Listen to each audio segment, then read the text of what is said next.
పరబ్రహ్మస్వరూపుడైనటువంటి సూర్యనారాయణమూర్తి వస్తున్నప్పుడు మొదట ఆయన సారథి కనపడతాడు.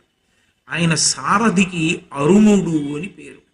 అరుణోదయము అంటారు. ముందు సారథి కనపడతాడు, అదే ఎర్రటి కాంతి, బింబం ఎర్రగా వస్తుంది.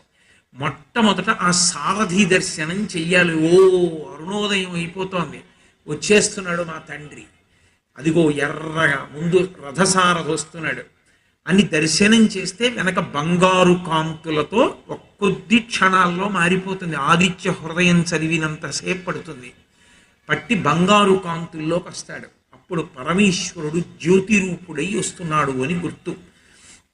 నమ పూర్వాయ గిరయే పశ్చిమే గిరయే నమ, జ్యోతిర్గణానాం పతయే దినాధిపతయే నమ, జయాయ జయభద్రాయ హర్యశ్వాయ నమో నమ, నమ ఉగ్రాయ వీరాయ